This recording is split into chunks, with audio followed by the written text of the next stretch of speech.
When does organizational depth stop being an asset and start being a graveyard for promising young talent?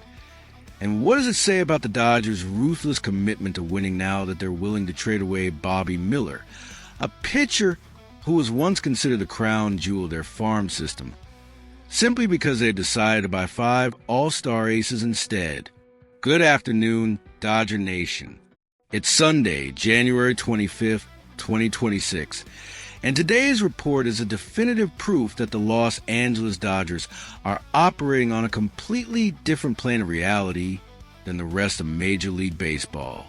When your problem is having young, talented pitchers left over because you've hired all the best ones in the world, when your issue is roster congestion rather than roster weakness, you know you're building something historically dominant. But there's a human cost to that dominance. And today we're talking about Bobby Miller. According to Olivia Parker at Marca, citing insider Fabian Ardaya, Bobby Miller's days in Los Angeles appear to be numbered. And it's not because he lacks talent. It's not because he's failed. It's simply because there's no physical space for him on the roster anymore. The hotel is full, and Miller is sleeping on the lobby couch. Let me walk you through the rotation that Andrew Friedman has constructed for 2026, because this is where the story becomes almost comical in its dominance. Blake Snell, a 2-time Cy Young winner, just joined the organization. He's lined up as a legitimate #1 starter. Roki Sasaki, the Japanese phenom with elite stuff, is ready to take the ball. Shohei Ohtani is returning to the mound after his DH season, bringing his transcendent talent back to the rotation. Yoshinobu Yamamoto, another Japanese sensation, is primed for a dominant season. And Tyler Glasnow, the power pitcher with triple-digit heat, rounds out the top 5. That's 5 aces, 5 legitimate #1 starters.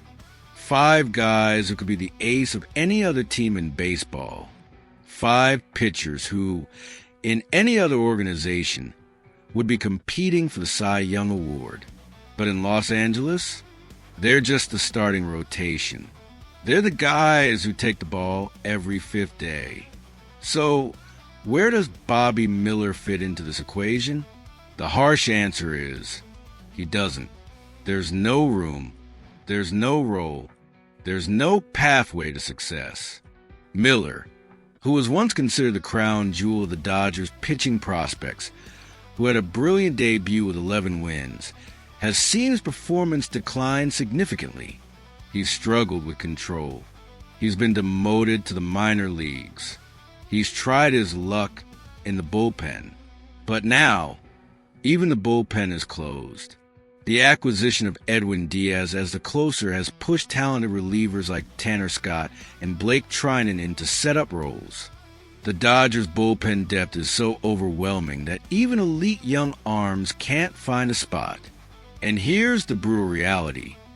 Miller is only making $750,000 this season. It's a cheap contract for a team in rebuild mode. Think Oakland, Pittsburgh, Washington. Bobby Miller is a lottery ticket. He's got the arm. He's got the velocity. He's got the potential to be a dominant pitcher. He just needs a place where he can fail without the pressure of winning the World Series every single day. For the Dodgers, trading Miller now is a matter of asset management. Keeping him in AAA, letting him rot on the bench, only devalues the player. Trading him now could bring back a position prospect, could clear roster space, could provide flexibility for future moves. It's a cold calculation, but it's the right one from an organizational standpoint. The report says the Dodgers are listening to proposals for him. Translation, they're actively shopping him. They're making calls to rebuilding teams. They're saying, we've got this young pitcher with elite stuff who needs an opportunity. What are you willing to give us? And teams are going to be interested because Bobby Miller, despite his struggles in Los Angeles, is still a talented arm with upside. This is the melancholic reality of building a super team. This is what happens when you decide that winning now is more important than developing young talent. 2 years ago, Bobby Miller was the future of the franchise. He was the guy who was supposed to anchor the rotation for the next decade. But then the Dodgers decided to buy Blake Snell and Roki Sasaki and Shohei Ohtani. And suddenly, Miller wasn't the future anymore. He was the past. He was the guy who didn't quite make it. He was the collateral damage of organizational excellence. And here's what's fascinating about this situation. It's not unique to Miller. This is what happens to every young pitcher in the Dodgers system right now. You've got prospects who would be top 10 picks in any other organization, who would be considered franchise cornerstones elsewhere, who are now fighting for scraps because the major league roster is so loaded with all-stars. The Dodgers have essentially created a situation where their own young talent is competing for jobs that don't exist. So, where does Bobby Miller go from here? He gets traded, probably within the next few weeks, to a team that's rebuilding, that's willing to take a chance on a young arm with upside, that's hoping he can recapture the magic he showed in his early days with the Dodgers. And wherever he goes, he'll have the opportunity to prove that Los Angeles made a mistake. He'll have the chance to show that he's still got it, that he's still got the stuff to be a dominant pitcher, that the Dodgers were wrong to give up on him. But in Los Angeles, the line has moved on, and it's moved fast.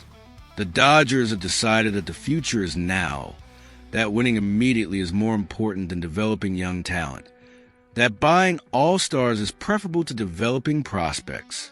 And Bobby Miller is paying the price for that decision. This is the cost of a super team. This is what it looks like when an organization decides that winning is the only acceptable outcome. You get a roster so loaded with talent that promising young players get pushed out. You get situations where a pitcher with elite stuff can't find a spot because you've hired 5 other elite pitchers. You get a system where organizational depth becomes a liability rather than an asset. Bobby Miller should be traded soon, and wherever he goes, he'll have a chance to write his own story. But in Los Angeles, his story has already been written. He was the future, then he became the past, and now he's just another asset to be moved in the relentless pursuit of a three-peat. If this breakdown gave you a different perspective on the cost of building a super team, do me a favor, smash that like button and drop a comment below. Do you think the Dodgers should trade Bobby Miller, or should they have found a way to keep him? Is there value in developing young talent? Or is winning now more important? Let me know what you think, because this is the kind of difficult organizational decision that defines championship teams. And I want to hear from every single one of you. Let's go, Dodgers.